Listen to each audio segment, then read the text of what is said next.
Our opinions aren't too tough, rough, or gruff. We are proof that you don't have to be an expert to have an opinion. So just Shut up and sit down. This is Sports Stuff with Jim and Muff.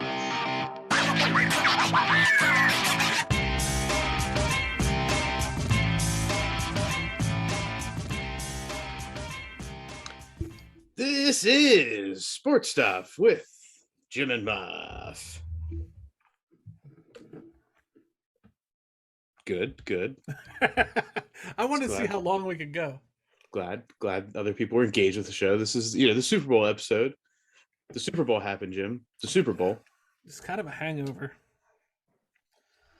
It's good. Like it's like energy. The worst day of the year. I mean, I know it's, supposed to be the best day. Valentine's Day. Love your partner. But like sports are pretty much done for a minute. I mean, the Olympics are still happening. But those don't really count. Okay. Olympics don't count anymore, so we can't talk about them. A quick thought then. Somebody put that on a billboard. Jim says the Olympics don't count. Well, if you're cheating, put that into the world. If you're cheating and it's allowed, then they don't count anymore. Yeah, it's not a country cheating; it's an Olympic committee. Last week, somebody won their second MVP. Just okay, your boy. It's not really a teaser, but I mean, it's already happened. The NFL coaching carousel has stopped spinning for now. Yeah, well, now we're picking up little tiny coordinator pieces. Right, the head coaching carousel stopped spinning. This will be the last rendition of the Beanbag Bop for this season. So sad. I feel like we should just record that and just play it as a soundbite every year, because I think she did the same thing last year. You're right. Or we could use a clip between every week between now and the start of next year's football season, randomly. Maybe. All right. We'll see. It could work. The NBA had some drama last week. A major trade. Well, major trades. Really, only one that we're going to talk about today. Mm-hmm. That's interesting. As Jim alluded to, the Russians are cheating again. Cheaters. We got to be careful, though. Like, we shouldn't say the Russians.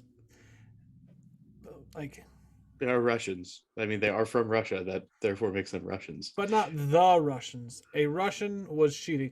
Because I don't know what Putin's listening to. We're on the brink of a war anyway. What if we caused it, Muff? Let's just be cool with ourselves right now. Let's be chill with the rhetoric. I don't want World War III because of sports stuff with Jim and Muff. The Russians are cheating. The Russians are cheating. Muff gives no shits. Just gonna go with it. Daytona 500, Jim? Yeah, this weekend. Oh. Get pumped.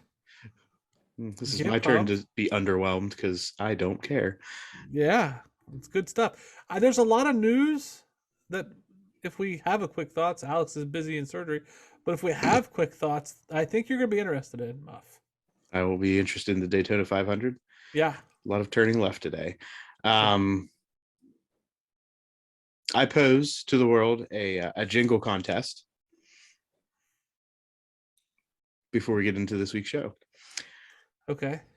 So Pat McAfee and his team apparently heard some rando outside at a stadium over the past week for the new Washington Commanders, and apparently this person was touting the current jingle for the Commanders football team as something that could be used, and it's "We are Commanders." Dum dum dum dum dum dum. I would like to know what everyone else's best chant is for the newest named football team in the National Football League. Not right now. There's so many things I'm biting my tongue on. So many. Like, there's the G.I. Joe theme song you could turn into things. There's,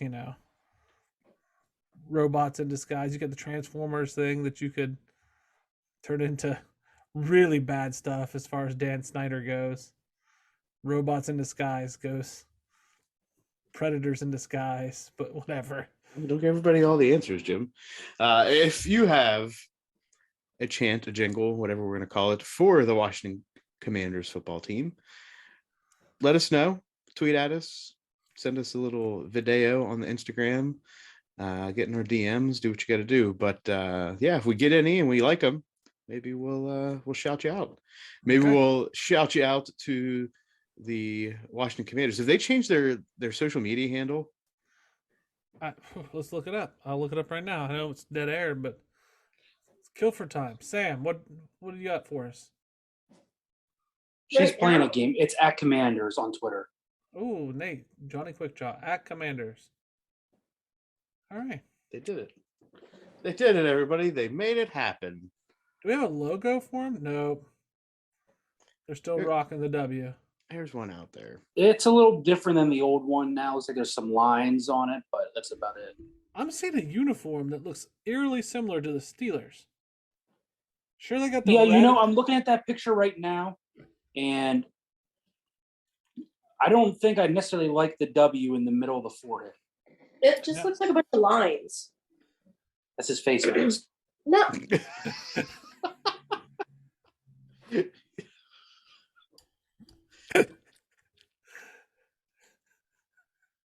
I hate you. This is it's how you witness Valentine's Day, and this is the treatment. This is how you witness a divorce on air. It's a good thing this is the last time we have this for a while. Hey, they need this. That makes me sad. You guys needed a break. For your sakes. Oh. Well, we're just going to get right into it. The Super Bowl happened. Super Bowl, what even Super Bowl was it? 56? Is that what we're on? Yeah? Yeah. LV1. Yeah.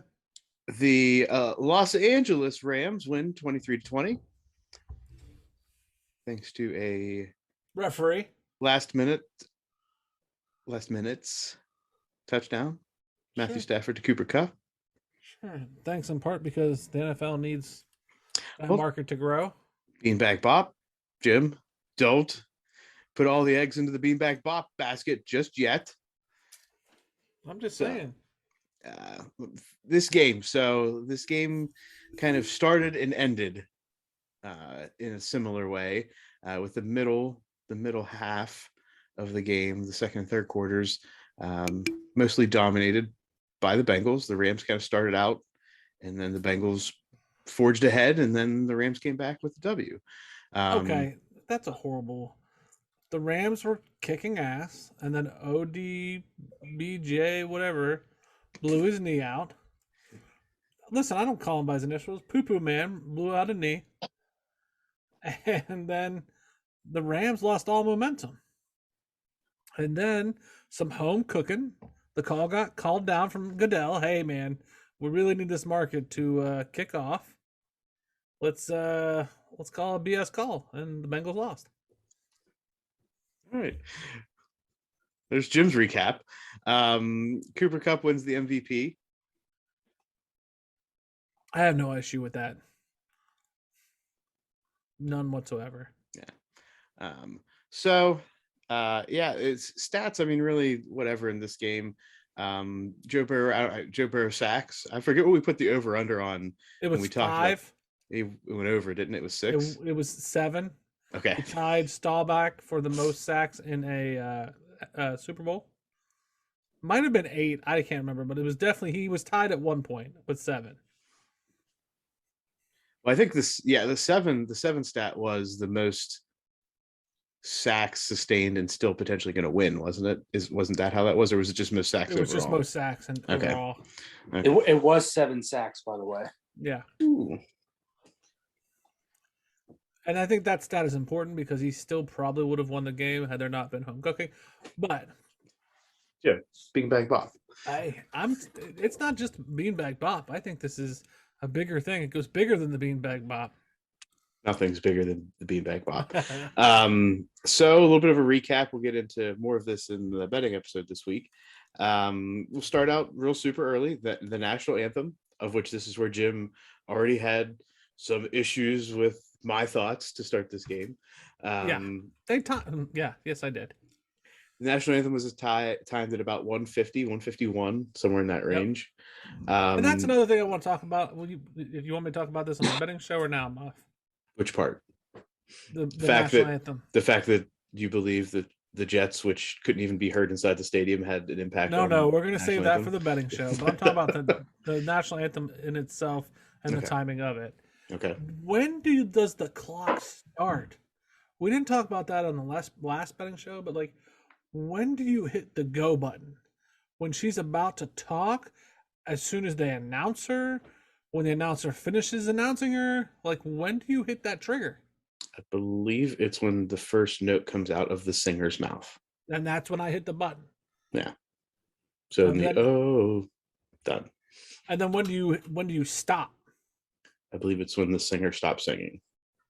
When the last note comes out. When the last note finishes. Right. So when it's done. Yeah. Okay. That's what I believe. That's how I think. That's how I think Vegas does it, or whoever's right putting that out there. Because when she opens her mouth, but nothing is audibly out. So like, does that when it starts? Because I feel like that could be sketch. Because if you have an over under of 1 minute 35 seconds, which was not in question for this one. No, but like if it's 1 minute 34 point whatever. Oh yeah, just like Rams minus 3.5 was determined by a botched snap. Right. But moving on, the coin toss, tails failed. Unfortunately. Yeah, I was upset about that, but it did help me win the next bet. First play of the game. Boom. Correct. So the actual game again, OBJ comes out like a house on fire, gets some catches, gets a touchdown. All seems to be right with the world. Going to be the storybook ending for OBJ, and then the turf monster gets him, which also caused some discussion after the fact. I forget San Francisco's player. I forget it was Debo, but somebody came out and made the statement of, and this is why they need to stop playing on turf ever again. Only needs to be on grass fields. So just curious, anybody else see any of that flow and have any thoughts on that? I did not see that conversation. I had that conversation with my 6-year-old. I did. Yeah. Because she was like, Dad, because she saw the historic footage. Mm-hmm. She was like, Dad, they used to play on dirt. I was like, well, dear, this is the progression of field and grass, and this is why turf sucks. She was like, but Dad, I play field hockey on turf. I was like, yeah, it's a major concern for me, I know. But I agree with him. I think they should go back to grass. Yeah, I also don't like turf as much because it has no give. Yeah. I mean, Absolutely. I mean, my senior year in high school was the last team to play on the grass before they put turf in. And I swear, ever since you've seen more turf fields, it's like ACL tears are up, concussions are up. Yep, I agree. I think the turf is not good. I'm sure it looks nice. But it's less maintenance, right? Mm-hmm. But like Ohio State's had theirs, and I know I keep going back to Ohio State, but that's the closest thing I know. They're due for a new one. Like they're supposed to get it this year, I think. And you can tell, and like the twists and turns and falls, because it's worn out, is like dramatic, and that's a problem. Now you can get the same thing with grass, but like Muff, you're the king of grass. You can make grass better. Okay, my name is not Snoop Dogg, number one. Okay, yes, you know what I mean. Which we'll get to later. But yes, I do have enjoyment in making sure that things look right with the grass. So yeah, I mean, obviously it takes a lot of money to keep grass up looking right and being what it needs to be, especially in summer and as it's worn out. But you got to think what is it? Green Bay has grass.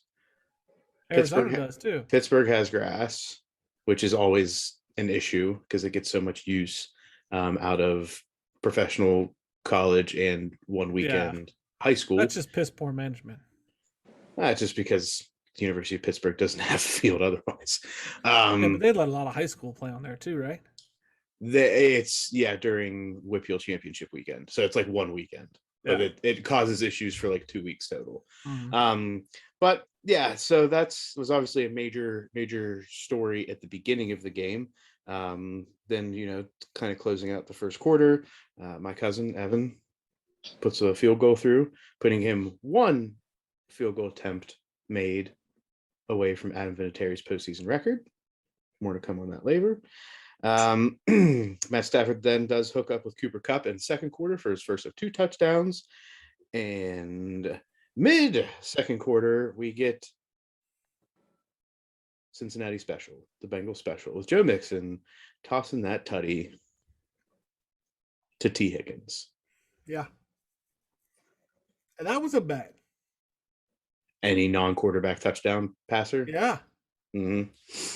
I think that was good odds too, because it like rarely happens. I think it was like the 5th time to happen. Yeah, it does not happen often, that's for sure. But that was that kind of set the tone for Cincinnati in the second quarter going into the third quarter. So you definitely saw some game flow changing throughout that second quarter, especially after the OBJ injury, and the Bengals rode that into the halftime and into the first play of the second half with the play to T. Higgins, 75 yards tutty. Jalen Ramsey on the coverage, obviously. Definitely replayed many times along with other plays throughout that game in regards to OPI and DPI, which we will talk about more in the Beanbag Bop. But at the end, after that play in the third quarter, I want to see where all of your minds were. To start with the third quarter, Bengals have that first bomb for a touchdown. What at that time did you think the outcome was going to be? At that point, I thought it all came down to the next drive for the Rams. It's if they go 3 and out, I don't remember what happened, but I'm thinking to myself, if the Rams go 3 and out after the Bengals just scored on them on one play, all this momentum is going to ride with the Bengals, and if they can score again here, then they're really going to be in the driver's seat. Yeah, I think it was a 3 and out. I think it was a 3 and out because this is where Sean McVay's play calling started to come into question. I think it was 2 runs and a pass. Yeah, it was. I agree with all of that. I agree with Nate's take, and then Sean McVay what happened to him? Like he was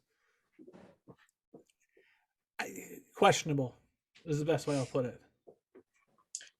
Definitely was a time there in the second half where many were questioning, as Jim said, the Sean McVay formula. Then Evan McPherson gets another field goal to tie Adam Vinatieri's postseason field goal mark, hoping at that point with about 25 minutes left in the game that he could win that and potentially get the football from Pat McAfee. They trade a field goal with the Rams, and we go to the fourth quarter with the Bengals up 20-16. And then the fourth quarter is pretty uneventful until we get to the last 2 to 3 minutes of this game.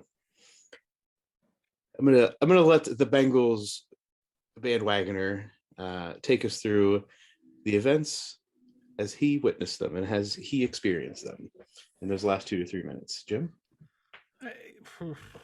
First and foremost, I feel as though Cincinnati's defensive coordinator all game was just hanging on to the bull. It didn't feel as though he had a firm grasp of that game. He was just riding a storm. I will say that.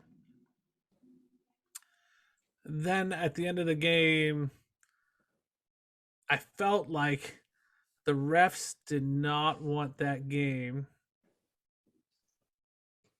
to end with the Cincinnati win. That's all I'm gonna say. You don't want to talk about how this game ended. No. Okay. So the Rams get the ball back, drive down the field, do have, they get down to, what was it, the 20 without any penalties at that point, right? They drove to about the 20. Yeah. That's correct. And that's where the defensive coordinator, it was going to Cup. We all knew it was going to Cup. Sure, they had that third string tight end, but it was going to Cup.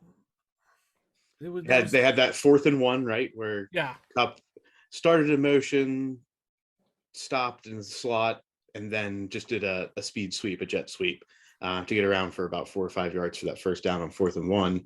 That was whenever I was like, okay, I think the Rams have a shot here because they had some momentum. They were driving. They converted that 4th and 1. They were in Bengals territory. You just kind of felt some momentum going that way. They drive down to about the 20, and then we have the first of the questionable calls, with Cooper Kupp getting the DPI on Thomas, the linebacker, which that was actually a holding was called, correct, Nate? Yes. Okay, that was holding. Still a first down at that point. Puts the Rams inside the 10. And then we continue, and the Rams again get a call, this time in the end zone on pass interference. Again, Cooper Kupp, the target in this situation. And then the Rams finish off the drive, about a minute and a half left, with the Cooper Kupp touchdown in the front corner of the end zone to put the Rams up 23-20, which to the betting world was a big deal because they're on the Rams. It was on their first or second score. We had the bad extra point. I think it was their second. The second score. As many have followed along, I locked in the Rams minus 3.5. As soon as the line came out, it jumped to 4.5, settled on 4. So that 3 mark was a big deal. Big deal for a lot of people. I had the Bengals at +4. Thank you very much. Yeah. So and then the Bengals get the ball back and do make some headway, and then stall at around midfield. Joe Burrow, unfortunately, was pressured, tried to throw the ball to, I think it was the running back out of the backfield. Was that Perrine? Or was that Mixon in that game? Perrine. Yeah. So, and ultimately falls to the ground, and the Rams kneel on the ball to win the game 23-20. I felt, and that there was another situation with coaching. I felt like they kind of gave up what got them there in that last drive. I don't know what was going on. They had protected as well as they had in that first half. The third quarter, he was getting beat to shit. Mr. Burrow was. The fourth quarter, they were doing okay, and then I don't understand that last drive at all. What really I don't understand, and I think Zach Taylor's got to answer too, is 3rd and 1. Why are you running the ball directly at the best defense? That was all game, though. He did that 2 or 3 But I mean, times. in that situation, you need to get in field goal range. Why are you going to run the ball and run the clock? Mm-hmm. Yep. I mean, I knew they had timeouts to spare, but then you call a timeout on 4th and 1, and then you line up in shotgun.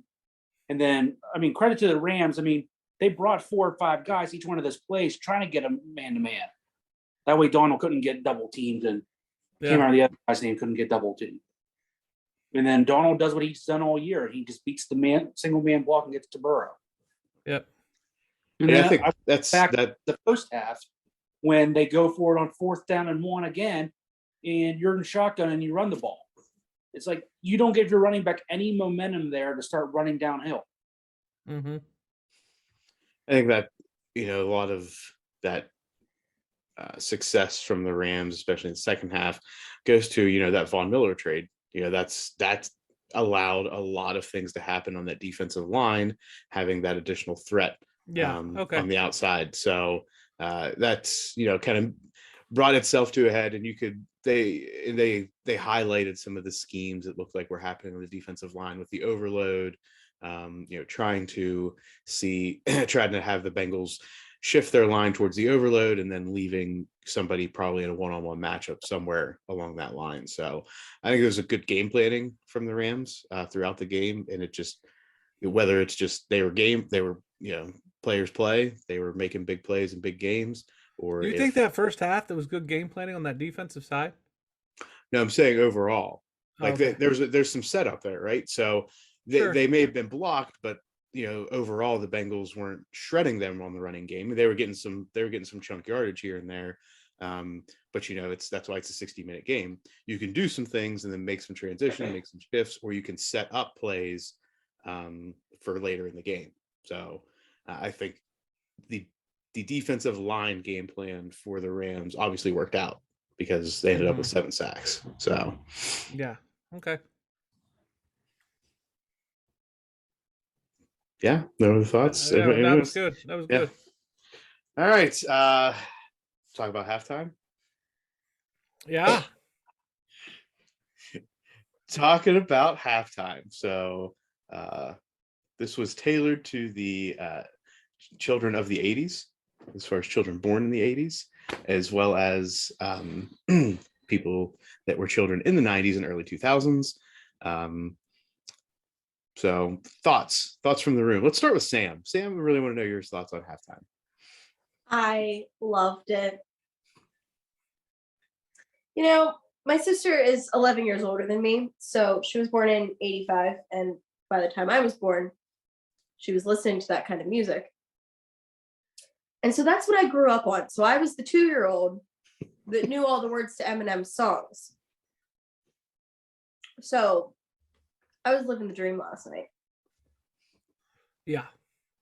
Just imagine a little Sam rapping. I can also sing almost every 50 Cent song. So but a little Sam, isn't that like a regular Sam? Pretty much, yeah. Okay. Fair enough. Slightly shorter.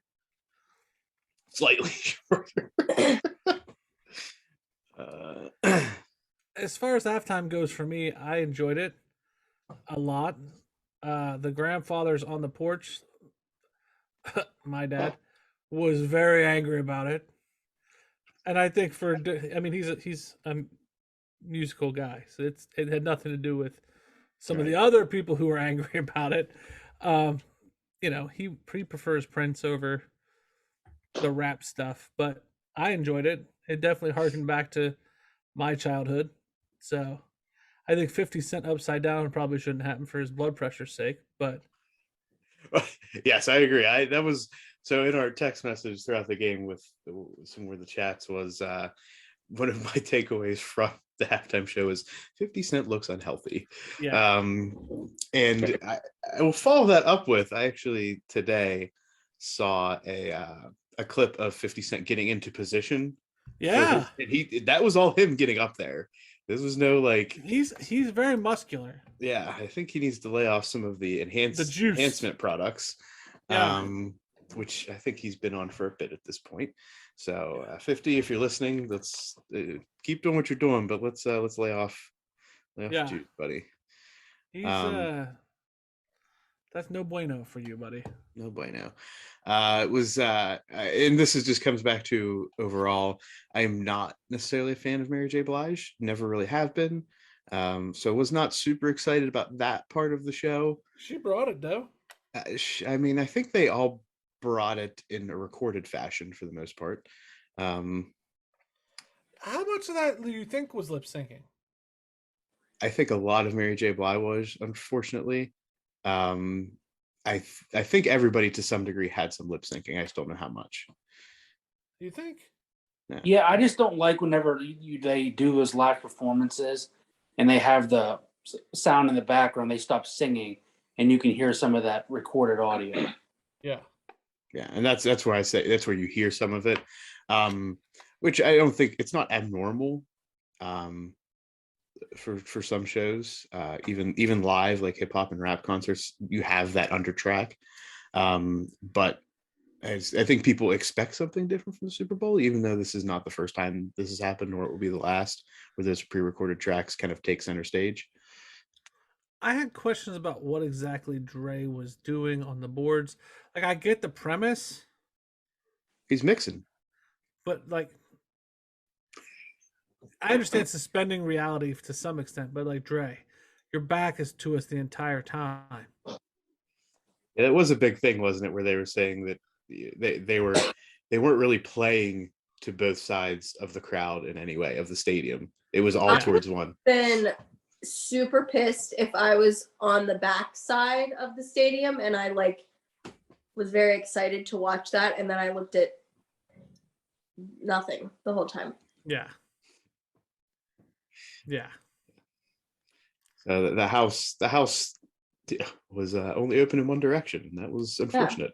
Unless you were, you could see Dre mixing on his little board there. Yeah. on, You got to on see the him. roof. You got to see Dre doing his thing on the board.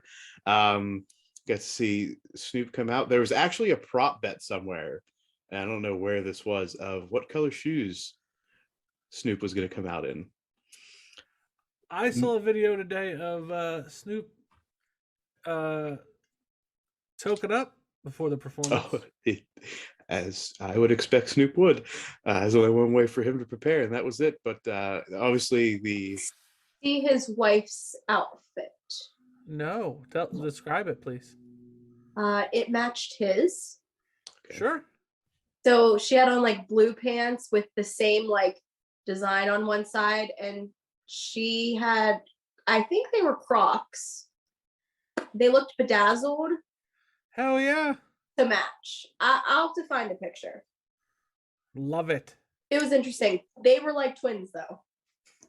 So Love it. Snoop had on white shoes, which was a big deal because everyone assumed it was going to be blue. Mm-hmm. Snoop come out, he did the sea walk, doing his thing. Man, I wish I could do that so bad. Right. I might practice and try. I could practice and try, but it's not going to happen. No. Yeah, and then you have M come out. Go ahead. Does Eminem things. Go ahead. I mean, I will come out and say that there's a lot of controversy and discussion about how M ended his part of the performance. Apparently, Roger Goodell and the NFL were very explicit, saying nobody needs to be taking any political stances here. And M, what I thought appeared to be part of the performance, took a knee at the end of his individual portion of the halftime show. And there are many that are saying that this was outside of what was planned in the performance, even though it looked very much to me like it was part of the show. If he took a knee, Right, in some form of gesture, it was done so tastefully. If that was the case, because there was no big grandstanding. He did his business, and that's not to say that I don't like grandstanding, because of course we all know I do. But when he took the knee, I didn't think he was doing it for anything. No, I didn't either until I saw something that called attention to it. And you texted us, and I was like, that's bullshit. I don't think he's kneeing for anything other than to get out of the way. Mm-hmm. But then I saw all the controversy, and I was like, well, maybe. It's a story here. At least many people are saying it. So I sent you guys the outfit. I'm looking at it now. Yeah, are those Crocs? They're Crocs. Are you sure? They look like Crocs. Those aren't Crocs. I don't see any croc holes. I think it's on the side. Is croc hole the official terminology? I don't know. I'm gonna say it from now on. It's the first time I think I've ever said it. Just kind of came out. I kind of Looks like like it. she has a football, the Rams logo, a hand, and some chains. And they definitely are Crocs because I can see Is the the whole hand giving the Illuminati sign? Because it kind of looks like it. they're wearing Ram colors. Jesus. We know Dre's one of the richest people in the world. The fix is in, and it's all a part of the Illuminati. Just saying, Muff. Sure, Jim. So at the end of the game, there's a Gatorade shower. Yeah, super pumped. Blue. And oh yeah, super pumped because it was the least controversial Super Bowl of all time. The Rams outright won the game without any help from the officials. And to celebrate, they dumped blue Gatorade on Sean McVay. Yep. Blue, the flavor of the Illuminati. Because blue's a flavor. You're like a young child that knows how things taste based on their color. Listen, if any listener knows about that blue drink, hit me up. Just saying. Hit me up. Okay. Let's do a beanbag bop. Are we gonna do before I get myself in trouble? Okay. We didn't talk about commercials. Oh, good point. We have commercials we got to talk about. Then we can bop up. All right, Sam, what commercial did you like? Well, I missed the first half, but Nate, Sam, there wasn't much going on. Well, I liked the Austin Powers commercial with Dr. Evil. Okay. Although I could not tell you what it was actually for. Electronic cars. What was it? It was electric cars. Yeah. Okay. And I liked the Amazon ALEXA, and I'm spelling it because I don't want ours to start talking. Where it was reading their mind because A, it was funny.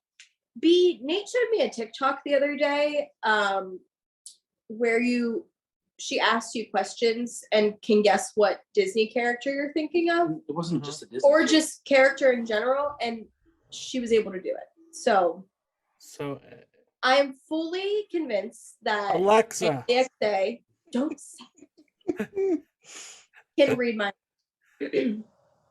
Alexa, what is Sam thinking? Oh, it's not that good. Oh no, she heard me. Yeah. I heard air missile. What is going on in your house? She's reading something from Wikipedia. They heard us talking about Russia. Oh no. Yeah. Oh, you gotta make Alexa stop. Alexa, stop. Alexa, stop. All right. Hey. I like the baby's commercial. Was it E-Trade? Okay. Yep. That was my favorite. That and the sloth one. Okay. The sloth and the nachos. So I'm a big fan of, the Marvel movies. So both trailers for Moon Knight and Doctor Strange were awesome. I'm a big Sopranos fan, so the Silverado Sopranos mashup was great. And then the Michelob commercials with Peyton Manning. Loved it. I like that one. What is it? Is it the NFL Plays 60 or something campaign where the kids are playing in the house or whatever, and grandma's in the other room? That was a good one at the end. Good. All the mini guys are breaking apart the house. Yeah. And then the parents come home, they go, "What the heck happened?" And grandma's like, "Football." Yeah, that was good. I agree. That was good. I agree. That was top 3 for me. I thought a lot of the commercials were well done. This year the commercials were on point. I felt like nothing was too cheesy. So good on them. There you go. Other commercials you want to chat about? We good? The only other one that I can remember was the Doritos Flamin' Hot Cheetos one. When they're out in the woods and all those random animals are eating the Dorito. This is a sloth one. Mm-hmm. Oh, I love sloths. They're cute. And that explains your marriage. And now the Beanbag Bop. Bop, bop. So the Beanbag Bop. Bop, bop. There it is. All right, Beanbag Bop. Beanbag Bop away, James. Since apparently all of the calls went against the Bengals. Nate, here's my question. Mm-hmm. Do you believe in the Illuminati? Nate, no, really. You know what calls we're going to talk about. Yeah, there's really only about 2 or 3 that really stood out. Right. Earlier in the game, way early, I think it was a pass to T. Higgins, where it was similar to the holding that was called later in the game on Cup. What do you think? Should the call have been made on Higgins And if we're gonna call the call on a cup, or should we just let him play? I mean, from most of the game, it seems like they're letting them play. I mean, that call on Cup late, I mean, that really just threw a whole wrench into that whole game. Okay. But I mean, I even saw a clip today that I shared with you guys that pretty much the whole offensive line was a false start on that same play. Yeah, that did look funky. I agree. But like Muff had brought up before, not just with the game in general, but all throughout the year, it seemed like there was a lot of times where they could have called false start on offensive tackles this year, and they just didn't. Yeah, I let that one go. Yeah, I think, and for that, I mean, we'll get into the PIs a little bit more. I think that the referees have been giving the benefit of the doubt to the center in snapping the ball in like that split second between hearing whatever the indicator is for the snap, when everyone else is motioning while the center's about to snap it back. So, like I said, it's been pretty consistent throughout the year. So I saw that today. I was like, this is not the first time we've seen this.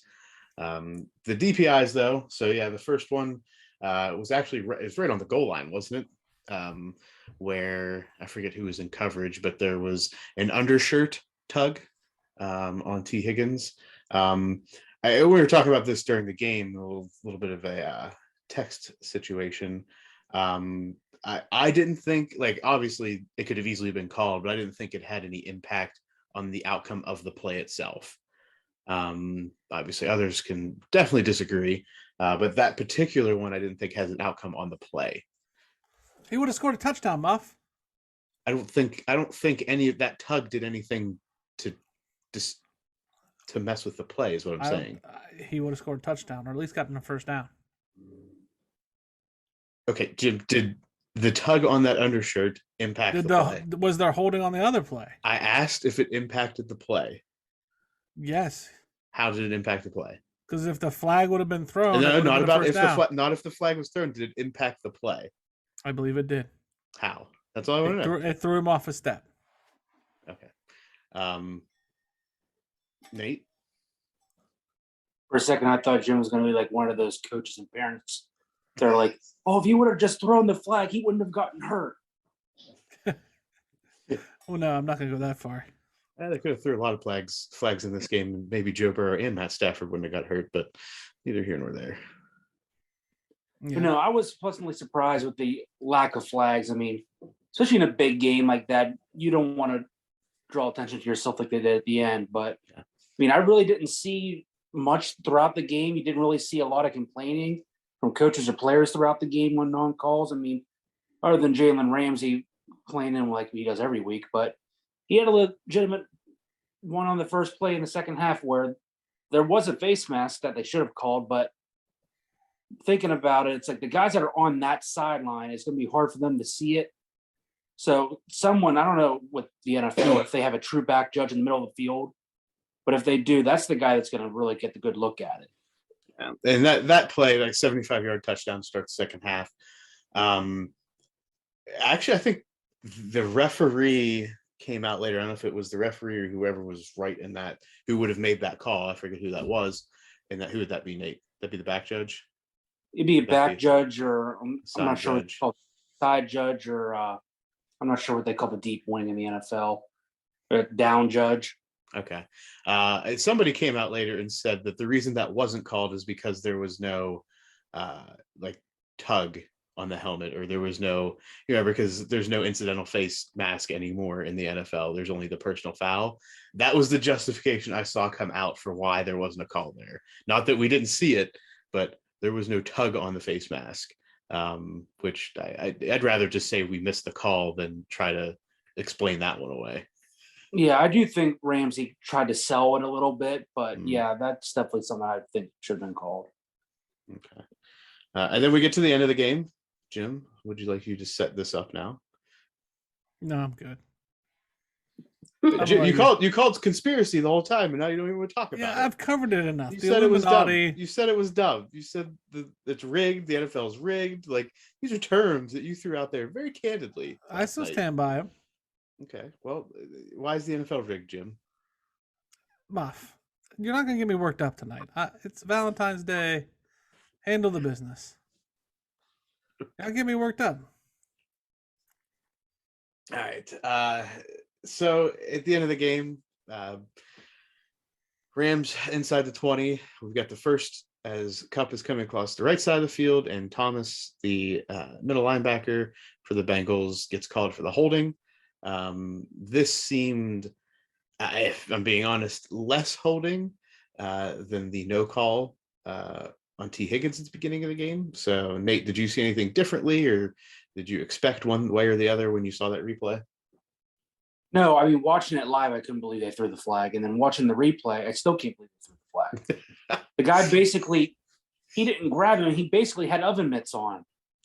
I mean, he never really even bent his fingers, didn't grab anything. I mean, yeah, he got his hands on him during the route, but I mean, that happens on every play. Indeed. And then the DPI against Cooper Kupp in the end zone.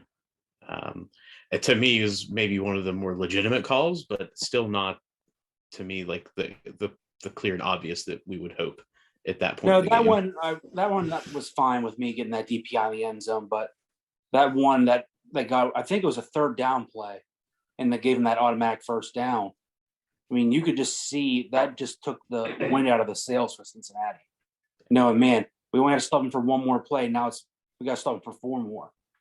Yeah. So, Nate, I'm going to ask for you to give a grade to the officiating crew in the Super Bowl. And I want you to, since you've been all season, and Sam as well. I don't know what Sam's going to give a grade to, but we'll find out.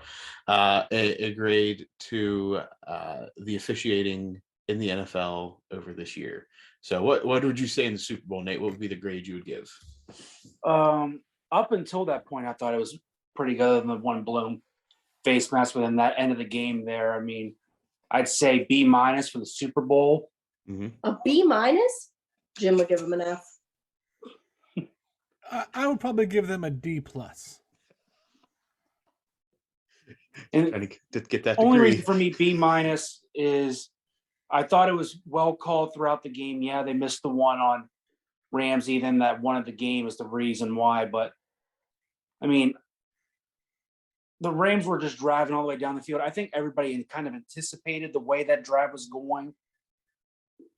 So I would either say B- or a C+, but then for the year, I would just say it was probably a C-. I mean, it just seemed like this year in general, there was more, like, I don't want to just say more negativity towards officiating, but there was more like blown calls or real subjective calls this year that it seems like there ever has been. I would be more gracious to them. Would you, Jim? I would give them a C+. Yeah. Here's They one thing. followed the letter of the law a lot more than I think, like, if you go back and look, that I think any of us want to give them credit for. I wasn't really mad at the officials a lot. Not like college football.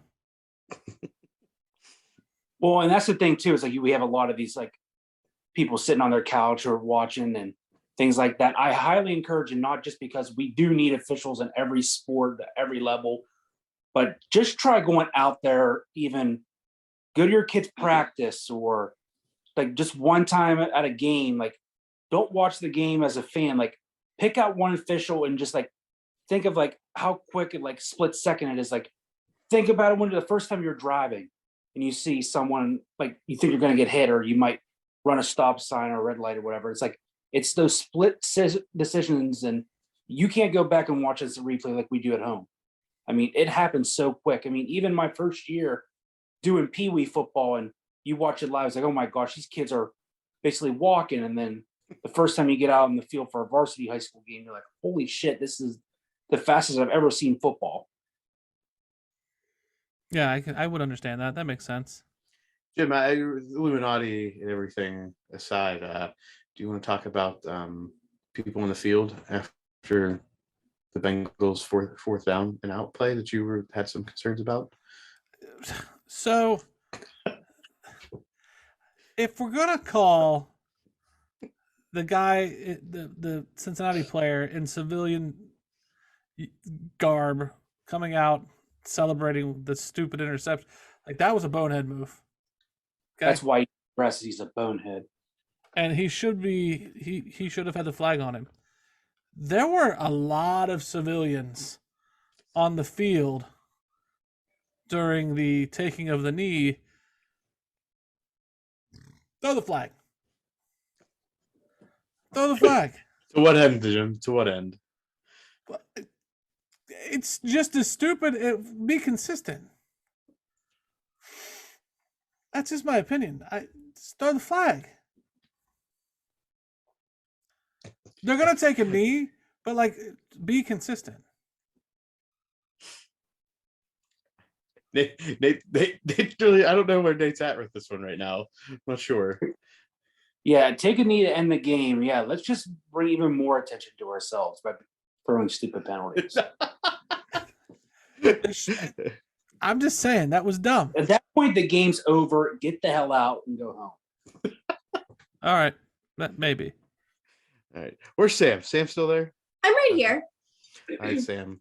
As this is the last rendition of the Beanbag Bop for this football year, what is your favorite jersey combination, and what would be the favorite nickname of a team that you shared with us this year?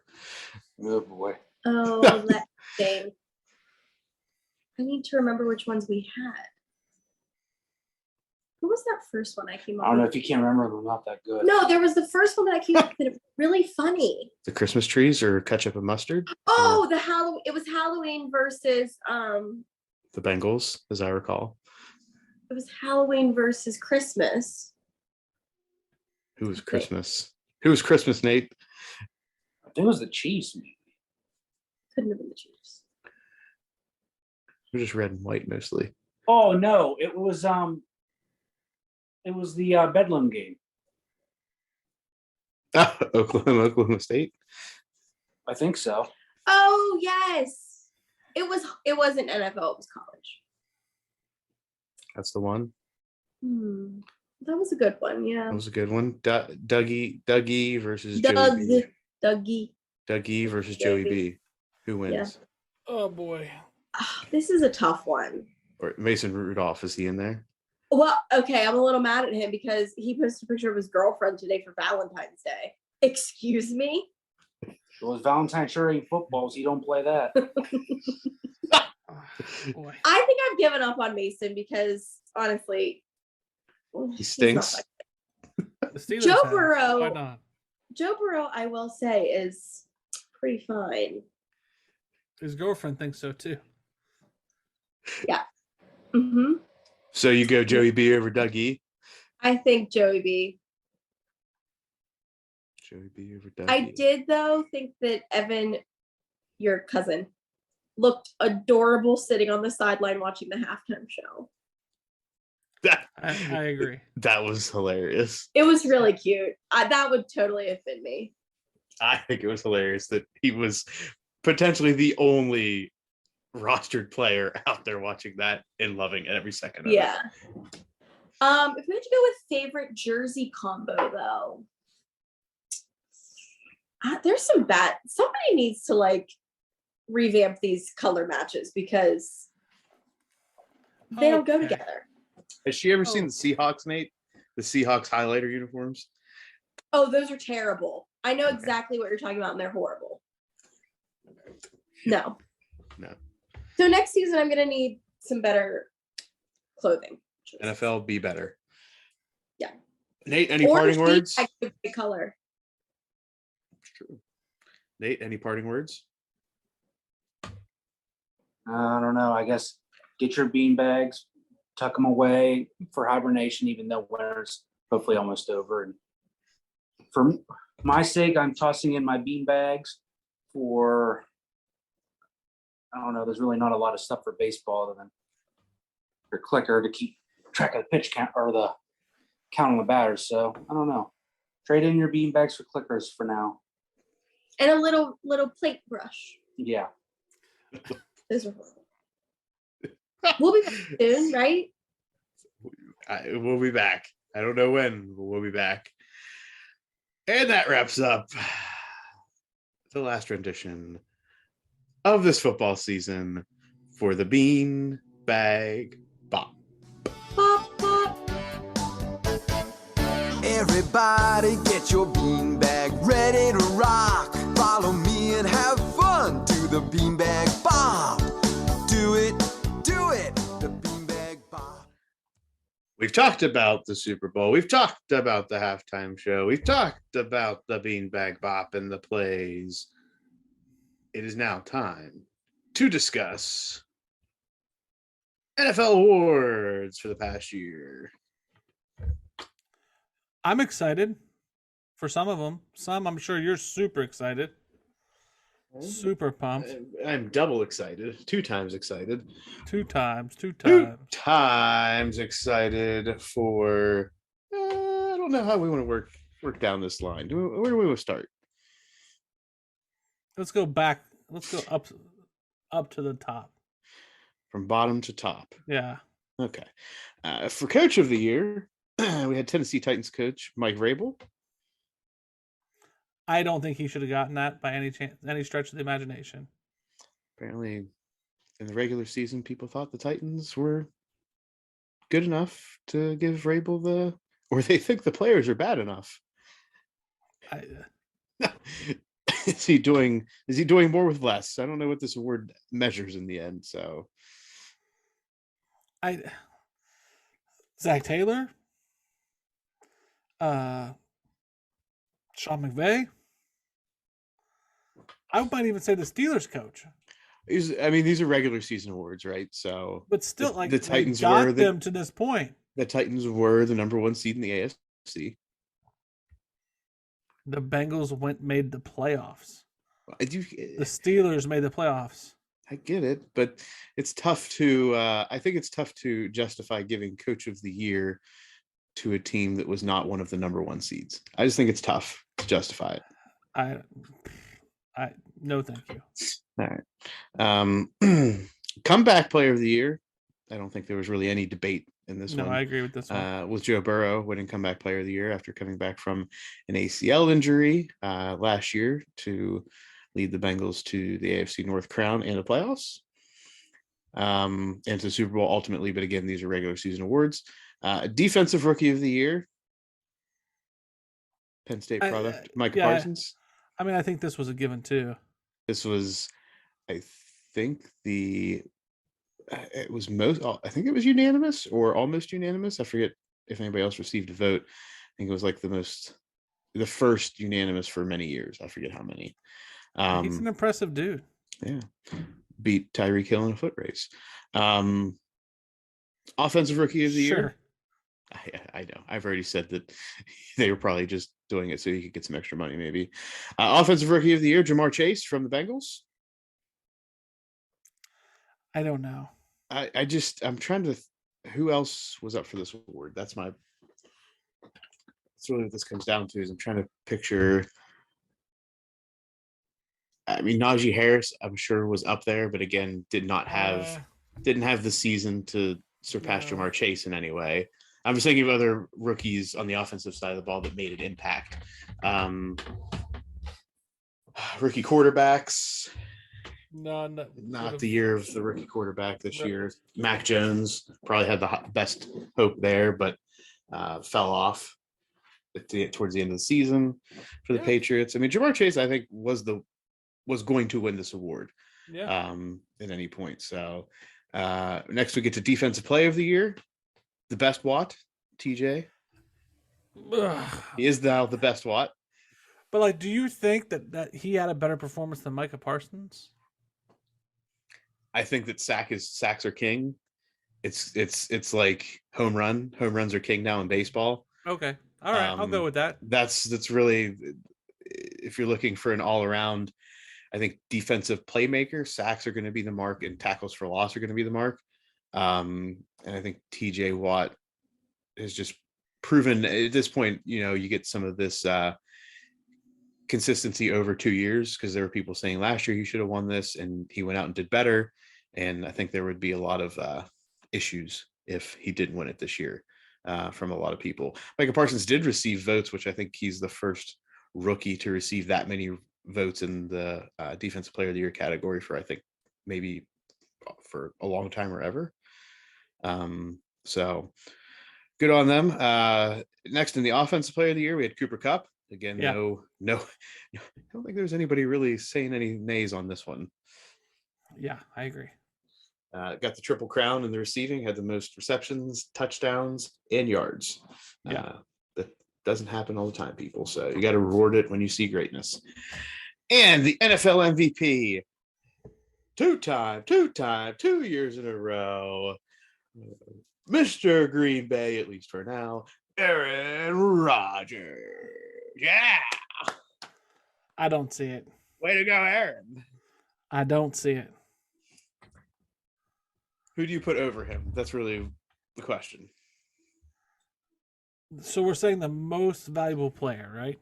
It's the most valuable player in the NFL.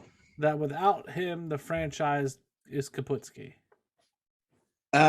Is that how it's? I don't know. This isn't the Heisman. Well, what do you? How do you? That's do you what I dub don't. The most valuable player. I don't know what the standards are here, Jim. I just know that Aaron Rodgers is that man. Yeah, because Ohio State, you are equal to Aaron Rodgers in this situation. What? Your fandom for Aaron Rodgers is my fandom for Ohio State. How so? You're obsessed with the man. NFL MVP. We gotta find these standards. All I know is that the sports writers are the ones that voted on it. Well, then this doesn't mean jack shit. If anything, Aaron Rodgers should have received less votes from the sports writers. Given to is an award given by various entities to the American football player who is considered the most valuable football player in the NFL during the regular season.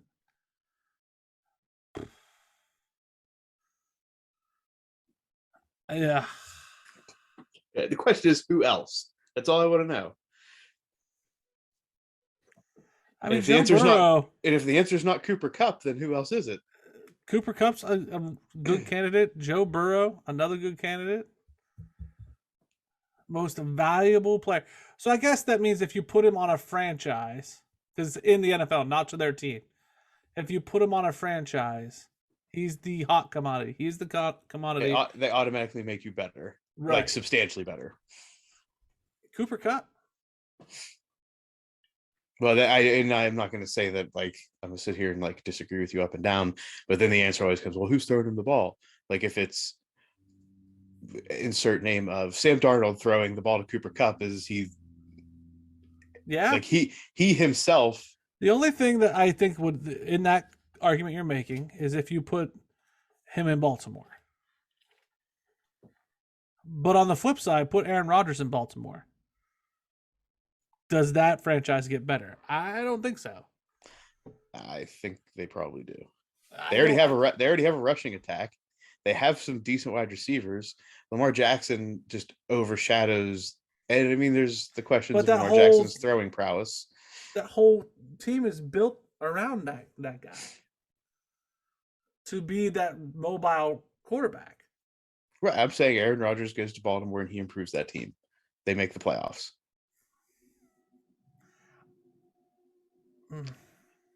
Aaron Rodgers improves the Rams if he goes to the Rams, and the Rams just won a Super Bowl. I agree with that. So that's what I'm saying. Like, that's how I think about it. If you take this player and put in a quarterback on the Super Bowl winning team, do they improve that team? That's kind of how I think Kupp does on any franchise. I don't think Aaron Rodgers does. I'm saying Kupp does not improve the Carolina Panthers because Sam Darnold's not going to get him the ball like Matthew Stafford does, like other top quarterbacks do. That's my argument is Sam Darnold is not going to be able to make the throws to Cooper Kupp for him to be who he is with Matthew Stafford, with Joe Burrow, with Aaron Rodgers, with insert name of top 5 quarterback. That's my argument. That's why quarterbacks always win it. Because yeah, I mean, I'll give you that. It's a chicken egg argument with quarterbacks. Yeah, I'll back off. I'll give you this one for now. Yeah. So there were other. I don't know, were there any other awards? None that we care about. Nope. So let's go to quick thoughts. Let's get out of the NFL. Wait, how are we going to start this? I think this is quick thoughts. No. Yeah, you gonna say it? Yeah, I'm ready. Go This ahead. is quick thoughts.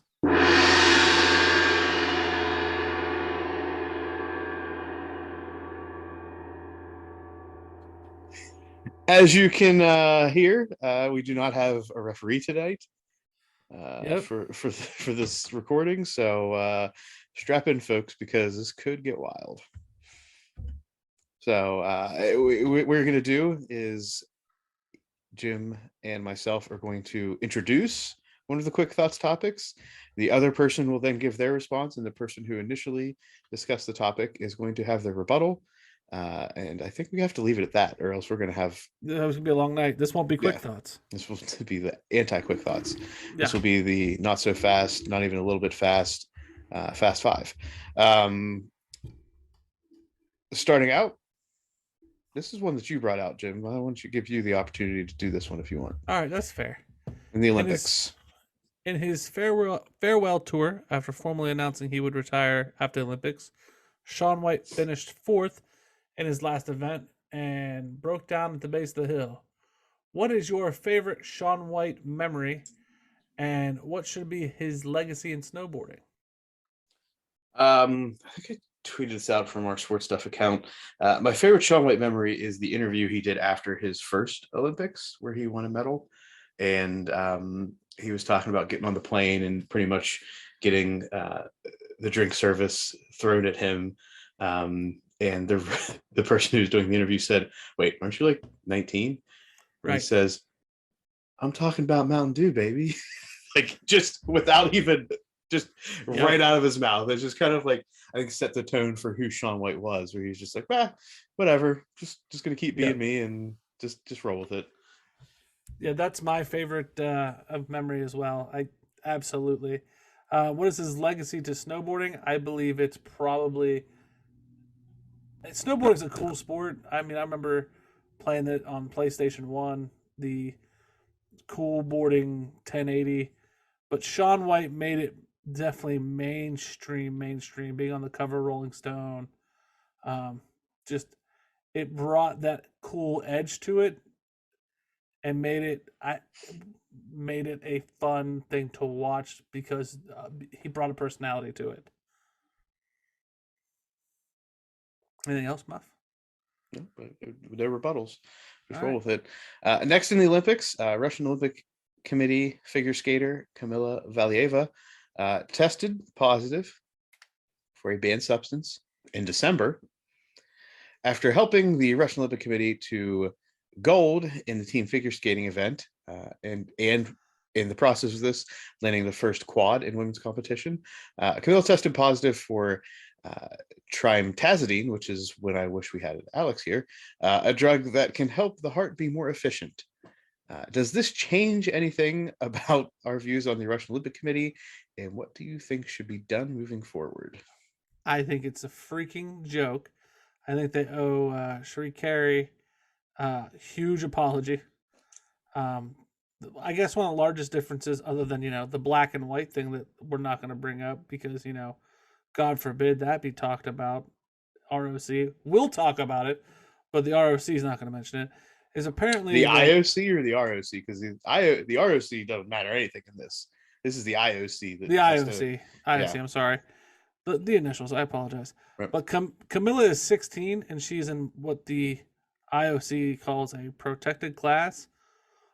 I don't know what that has to do with the tea in China, but yeah. So she got a pass because she's 16. Is basically what they're hinting at. But this helps your endurance in the heart. Somebody tell me what marijuana does. Somebody, anybody. It helps your endurance on the track. Duh. Yeah.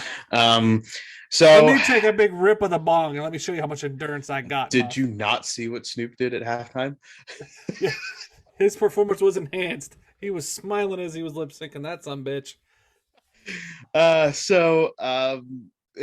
This changes a lot for me on the Russian Olympic Committee, especially coming out of the last Olympics when we all know that there was cheating involved as far as the samples and the tests and everything like that in Russia. So it changes. It shows that the Russian Olympic Committee, now not Russia, is still in the same spot. We're seeing positive tests happen. We're seeing no action from the Russian Olympic Committee. If we're get mad, the United States Olympic Committee is the one that punished Sha'Carri Richardson. As I recall, it was not the International Olympic Committee. They banned her too. Right, but I think it was because the U.S. banned her. The Russian Olympic Committee is not. You're right. The Russian Olympic Committee is not doing anything in this case. The IOC has come out today on Monday and indicated that if Kamila Valieva wins a medal, that they will not hold, I think, a podium ceremony. Aw. Well, hangs the medal behind the curtain. Behind the Iron Curtain. Freaking da. Behind the Iron Curtain. Right. So I think all this says is the ROC is just as much a joke as Russia was. That's all I think this proves to me. You're really trying to piss Putin off tonight. Hey, bring it on, buddy. Let's move on before something drastic happens in PA. To the NFL. Hall of Fame voting finished up last week for this year's class with the following making the cut. Muff, I can't believe you're letting me do this. Tony Maselli, Leroy Butler, Sam Mills, Richard Seymour, Bryant Young, Cliff Branch, Art McNally, and Dick Vermeil. Those not making the cut, Devin Hester, Jared Allen, Torrey Holt, Zach Thomas, Reggie Wayne, and Andre Johnson. What's the biggest surprise? So everyone's biggest surprise that they're talking about is Devin Hester, right? So everybody's not assumed, but many people thought Devin Hester was a game changer at the return position in the NFL, and he would be the first ballot Hall of Famer in that area, right? In that role. To me, I'm actually more surprised that if somebody like Torrey Holt, part of the Greatest Show on Turf, especially with the hype around the Kurt Warner story coming out this year, Reggie Wayne, part of Peyton Manning's situation in Indianapolis. Those to me are more standing out a little bit more. Zach Thomas, a linebacker, played for the Dolphins, was a stud. If you're looking at defensive players that got in, Richard Seymour was part of the Patriots dynasty, like the original dynasty. Cool. I don't remember him as much as I remember Zach Thomas for some reason. So that's the biggest surprise, if I were to say, Reggie Wayne. That's my biggest surprise. Yeah, that was down for me too. Torrey Holt or Reggie Wayne were my biggest surprises. The names that I read off, I was like, who? And then the names that got left off, I was like, why? I don't. Yeah. Maybe again next year. Yeah. Kyler Murray wipes his social media of pretty much everything, leading many to question what he's looking for from the Cardinals. Where do we see the situation going? So I'm gonna be like that weird naive guy and say maybe he just wants a break from NFL. Like maybe he just wants an off season and he's just wiping it clean for a little bit. I don't think any other team, and maybe I'm just really out to lunch, but like I don't think any other team is gonna pick up Kyler Murray except maybe Cleveland. I don't think he has the stature for it. I don't think there's a coach out there that plays real hard to his strengths. I just think maybe he wants a break. Okay. I want to believe that this is true, but it's not. Kyler Murray has come out over the past few days and shared that he believes that the Cardinals organization are making him the scapegoat of their poor season, the poor finish to their season. That he's the person that's taking the brunt of this when it wasn't all his fault. My thought to this is, if you want to be an NFL quarterback, right? Thank you. This cannot be your reaction to people saying that you're the reason that a team is losing. Yeah. You got to have a little bit thicker skin, Kyler. While it may be unfair, guess what? So is everything that's said about an NFL quarterback that doesn't win the Super Bowl. See Baker Mayfield. Exactly. Munich will hold its first NFL game in Germany next season and will host 4 games over the next 4 years. Frankfurt and Munich next 4 years between Frankfurt and Munich. If you had to choose a location to host an NFL game, where would it be outside of the United States? I want to see them play a game in like Sydney, Australia, Oh, that'd be cool. or Brisbane, or like some rugby pitch where you can like see the ocean in the background. I think that would be pretty cool. I want to see the Bengals and the Rams do it again in Ireland. You heard me. Right, they already play games there. I want to see it again. Okay. That's what I want to see. This is okay. Outside the United States, you choose for games to continue to happen in Ireland. Yeah. That's where I want to go see it in Ireland. Cincinnati versus the Rams, so I can be with Connor and watch this game. Maybe Tom Brady will be playing for one of those teams next year. Oh, that'd be great. Among other trades in the NBA trade deadline, a blockbuster trade between the 76ers and Nets sees the 76ers get James Harden while the Nets get Seth Curry, Andre Drummond, and 2 first-round draft picks in the future. Harden will be out through the All-Star break with a hamstring strain. Apparently somebody added that in there. Who's the winner in this trade? I don't think that determines the outcome of who's the winner, but all right. I think to me it does, which is why I set that up. Well, I mean, he got a little too excited getting to the strip clubs. Got it. Exactly. I think it's the Nets all the way. I think that James Harden is not a team player. I understand that he's probably catching the bad rap because that's just how it is. But like, if you can't fit on this team, probably because you were taking the most of the load, that's the issue. KD was out. He was hurt. Kyrie's doing his thing. Yeah, the pressure was on you. And if you can't hack it, you want to go to the 76ers, how many teams have you asked to be traded for?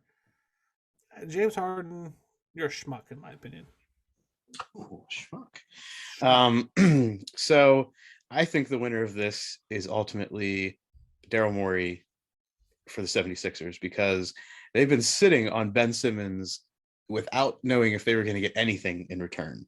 And they actually got something of value. Now, to TBD on what this value actually means to 76ers over time. But I mean, the questions always come up, did they give up too much? I don't know. Draft picks in the NBA, unless you're, a top 5, usually aren't as valuable overall. There's only so many draft picks. I get it. But I think the real winner in this is 76ers management, because they actually got something for Ben Simmons. All right. Kevin Durant chooses everybody but James Harden for the All-Star team. Much to the amusement of everyone in the studio, including his opponent, LeBron James, and stone faces when asked why he did it. What does James Harden do from here? I think that we got a glimpse into what everyone else in the NBA thinks about James Harden. Yes. Shaq was even tossing jokes out there. I think that James Harden has become a what could have been situation. Maybe the afterthought now, and somebody who, way back when for the Thunder was the 6th man of the year with Russ Westbrook and Kevin Durant, and is, come into thinking that he is the man, and that he could be part of super teams, but super teams don't even want him now. So I think James Harden just needs to reevaluate, regroup, and find his place in the game and on a team again. Does this make you rethink the KD, Westbrook, Harden situation back in the day? Back in the day of who was the issue? Yeah. I mean, I still want to say at that time, Durant was probably the issue, but he rightfully so wanted to break out from the group and be the superstar, which he has proven he is. I mean, of those 3, he is the one that's proven that he is the star. But if you look at it today, Mm-hmm. I know this is the quick thoughts. If you look at a snapshot of the last 2 months, Mm-hmm. you have Westbrook, who's willingly, begrudgingly, but willingly taken a backseat. You have KD, who's taken that leadership role, and you got James Harden who's whining and wanting a trade. Twice in the same year. I mean, I think that screams who the problem is. So where does he go from here? You better hope this sticks, is all I'm saying. In other news, LeBron James becomes the all-time leading scorer in regular season playoff combined points. Does this change his GOAT status in your mind? He is good. He is really, really good. Is he Michael Jordan good? I'm always going to default to different era, different style of play. He's not the greatest of all time.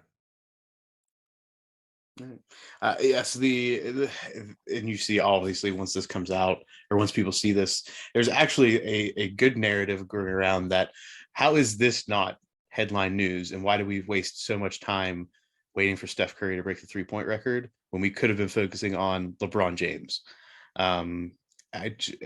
This goes against the thoughts that I've had that nothing in the NBA happens without LeBron's approval, or if it doesn't highlight LeBron. So this actually decreases his GOAT status in my mind, because why were we talking about somebody else, not LeBron, at this key point of a historical situation? I think it was a given he was going to get these points. It was just a matter of time. Yeah. All right, Muff, you're loading me back up. I really got the short end of the stick. Golf. I did not do the back and forth to see who was doing what. The Phoenix Open at Scottsdale did not disappoint this weekend as Sam Ryder hits an ace on a par 3. 16th hole Saturday, and Carlos Ortiz follows it up with another on Sunday. For those that don't know, Jim, this is the Happy Gilmore of golf holes, with a full-on party and Jamboree in the Hills run to your spot. Once the whole... Like that. Muff, take this over. Once the holes in one happened, it's an absolute dumpster fire of cheering, beers throwing, and just craziness. The question is this the best hole in golf? Yes. Next. More holes should be like this.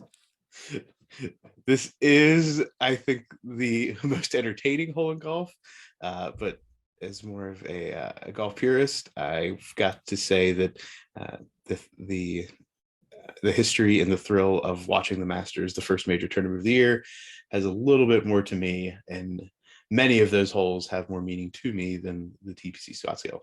That being said, bucket list item, I want to go there. Fair enough. I tell you what, Muff, I'm gonna take the next two. Okay, you want to do? And you can do that, and then I'll do all of NASCAR. Okay, fair enough. All right. While all these talks in baseball and labor negotiations are happening, the MLB is arguing against paying minor leaguers while they're in spring training, stating the cost is incurred by the clubs for this, and it's an opportunity to participate, train, and improve. How has this not been a larger discussion before now? What do you think?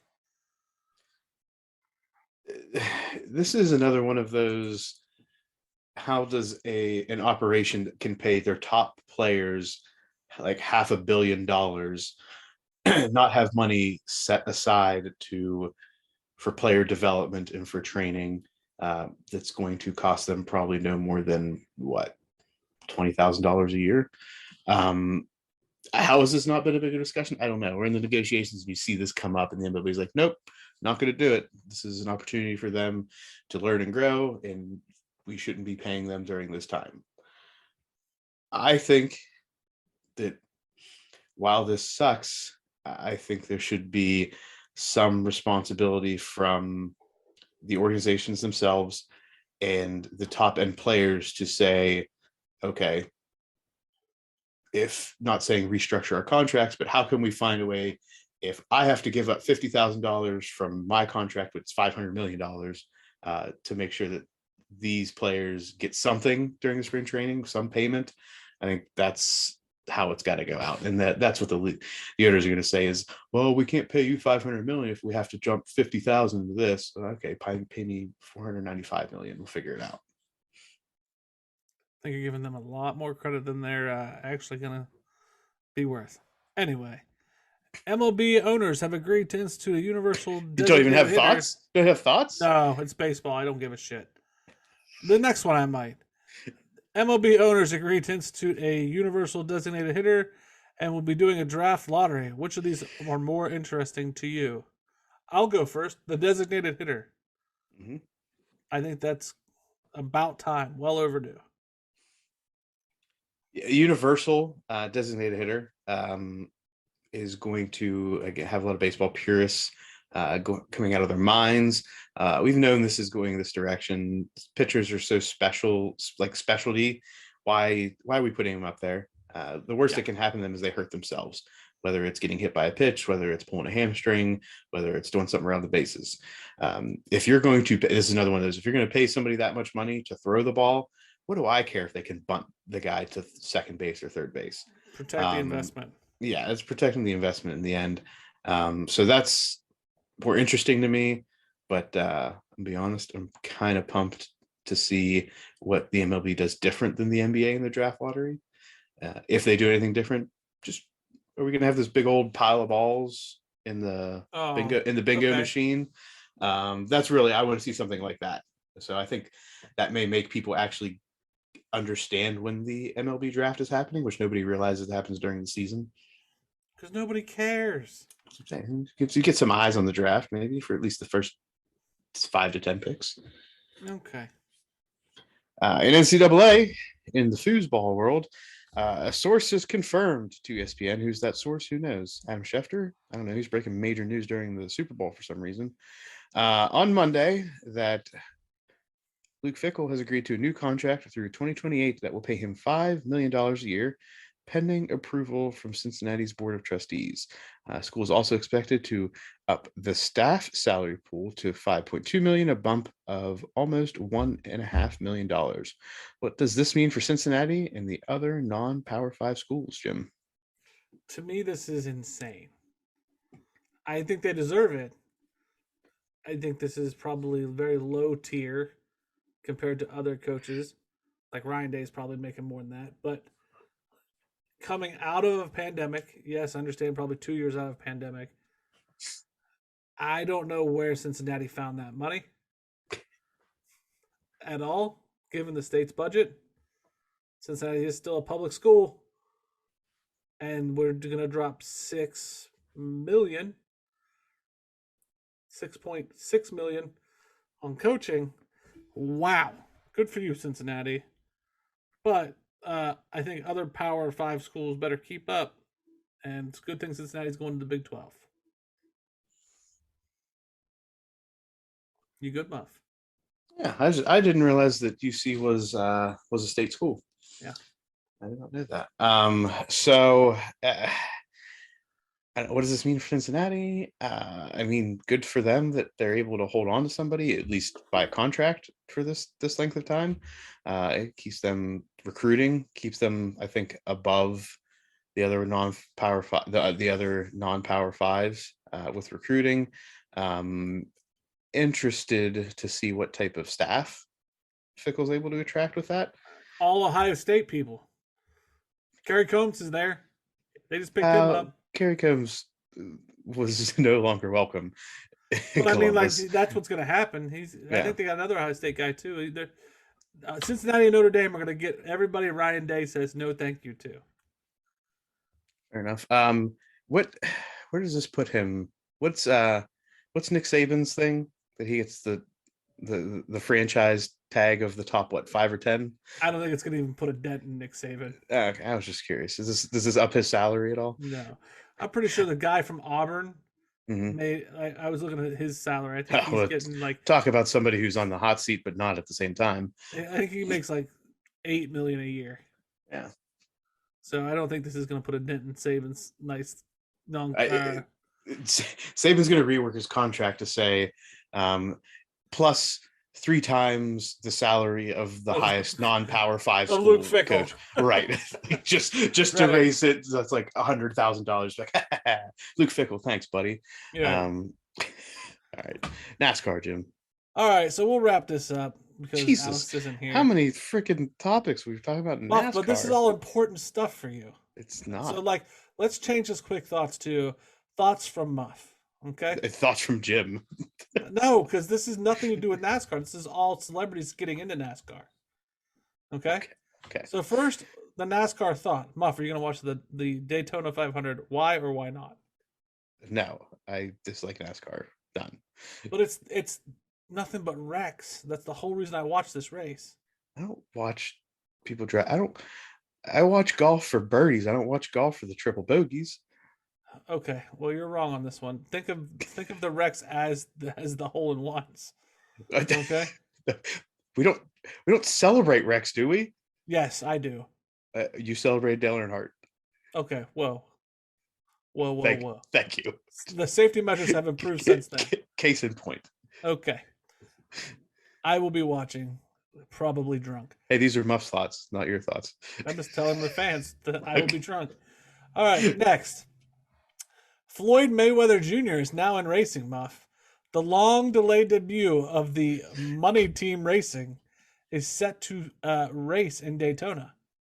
His race will be Kaz Garala as the driver. The team has secured a sponsorship from sunglass company Pit Viper, and he will drive the number 50 car.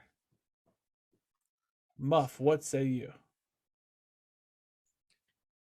Is this second part not part of it? Not part of it. Okay, I was just curious. I thought this didn't make sense. So Floyd Mayweather and the Money Team have to find a sponsor for their driver. That's my first thought.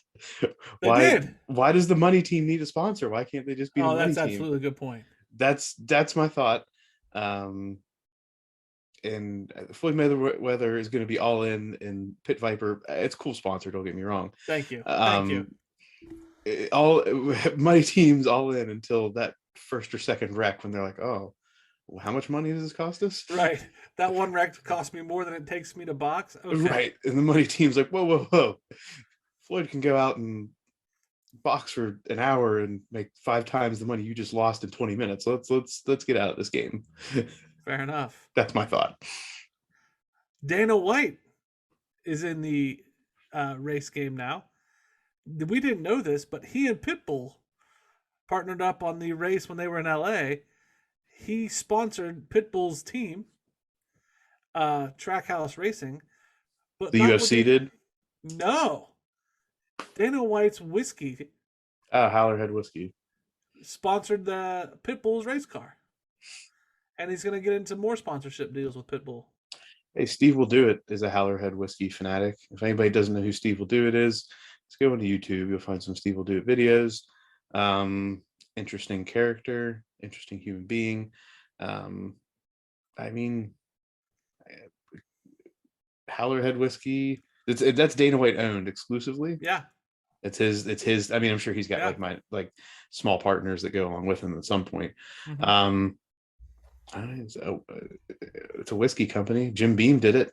So but him and Pitbull, 2 short bald guys, in a NASCAR. How tall is Dana White? We'll talk here.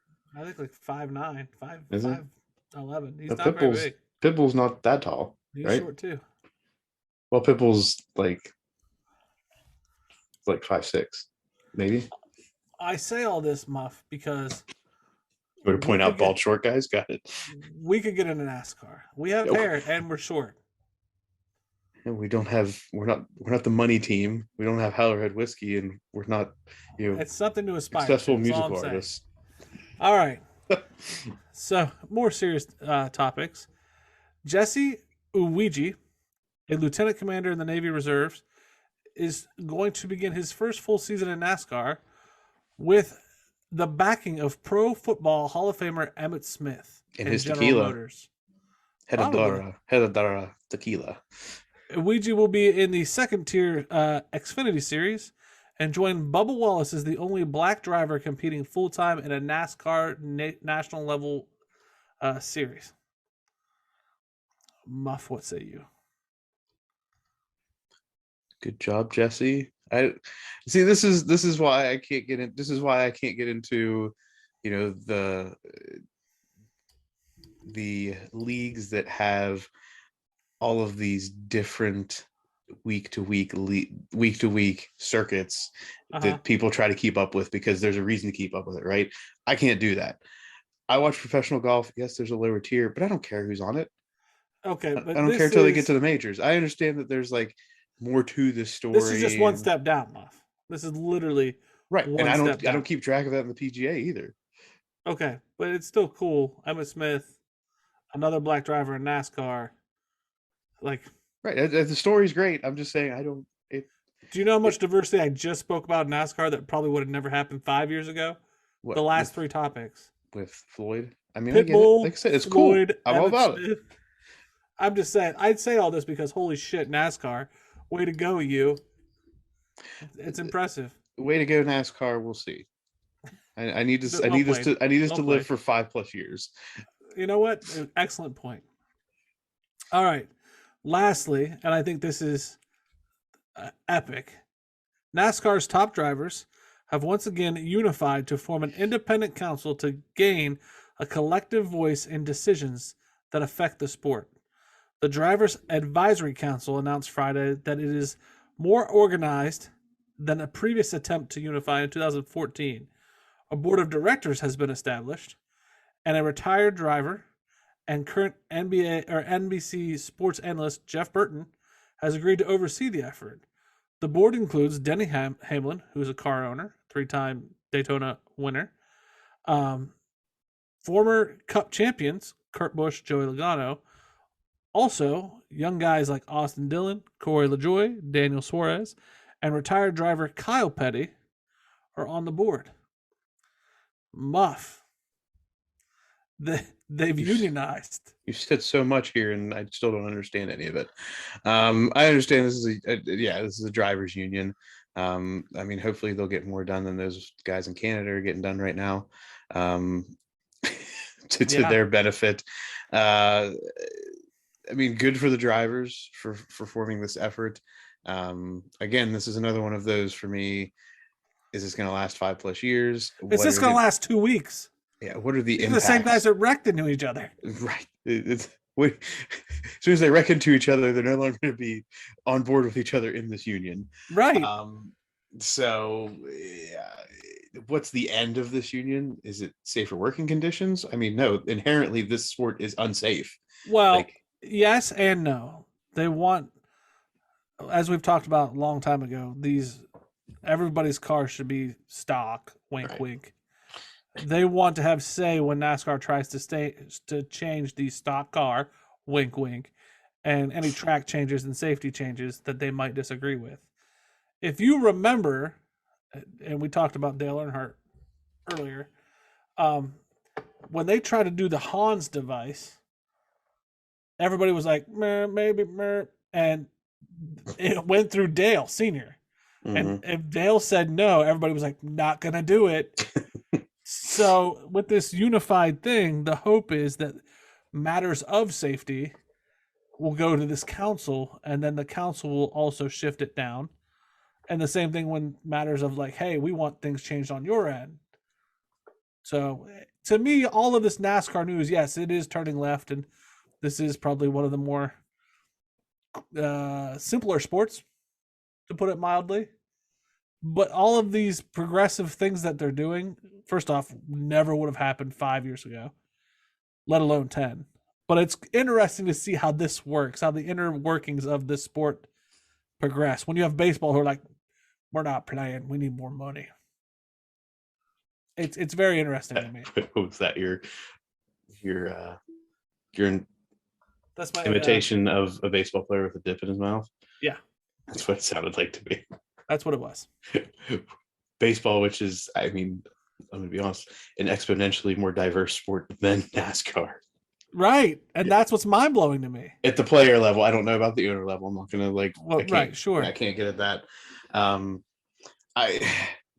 think there is a lot to be said of access to NASCAR and the realization that there's an opportunity to make some money here. Exactly. And this is another opportunity where I'm like, Jay-Z, where you at? Like, oh, thank you. And I've said this before, like you don't see Jay-Z getting into the mainstream sports. Like, is he the part owner of the Nets or something He like that? used to be. I'm not sure he still is. Right. And I'm just curious of why Jay-Z is not a primary investor. He may have investments in sports teams, but you don't hear about it. And Same I've thing got with Dre. We talked about him in the halftime. Mhm. He's got a lot of money too. Yeah, and I'm just interested to see at some point if any of those wealthy Black figures are going to come out and say, hey, this is what I do, this is why I do it, and this is why I don't do these things. You don't hear Dre and Jay-Z talking about the football stuff. I mean, that's in the news every day right now. You don't hear him talking about it. Yep. And I would just be interested to hear what their reasons are at some point. I'm not saying I don't want them to put their own investments and livelihoods in potential danger, because they very well could be in business with a lot of the people that have great influence over their business, aka the 32 billionaires that run the NFL. Mm-hmm. There's a lot of influence from the 32 billionaires, and if you cross somebody the wrong way, your millionaire status may take a significant hit. Absolutely. And that's something to always be aware of. There's always a bigger shark out there. I just think, and this is where I might get crucified, I watched that NFL Super Bowl situation where diversity seemed very forced. In my personal opinion, I only speak for me. Yeah. And I watched NASCAR where the stereotypical is this is a redneck white person sport. Mm-hmm. And they seem to be getting very little, very little minute amount of diversity done better than the NFL. Well, because it's at the owner level. You're seeing ownership of teams. You don't football. We're not seeing, because the 32 billionaires aren't giving up ownership. Right, and so that to me is like, where's the problem in the NFL? Ownership. And we've always known that. And that's why aren't they hiring coaches? Ownership. Why are all those issues coming up? Ownership. Like, we can blame Roger Goodell and all that, but that we know where the issue lies. Roger Goodell is the shield for a reason, people. Remember that. Right. He takes the bullets so he gets paid the big money from the billionaires. Exactly. But I'm going to be watching the Daytona 500. I'm going to be cheering on Bubba Wallace and the Jordan team because I just think it's cool. Is it XXIII 23 racing? Yeah, I think so. Yeah. See, I remember things. All right, everybody. That's the episode for today, Tuesday, February 15th. 2022, the year of our Lord. Thank you for listening. As always, you can find us at Sports Jim Muff, Instagram and Twitter, Facebook, sportstuffw/Jim Muff on Facebook. You can see us on YouTube at that very extended moniker. Get us some views, subscribe, rate, comment, hit the buttons, all the buttons to make things happen. You can find us on Spotify, Apple Podcasts, and as always, to help this rocket ship get all the way into the next stratosphere so that maybe we can surpass Elon Musk's rocket power. Tell a friend. Make a friend. Be a friend.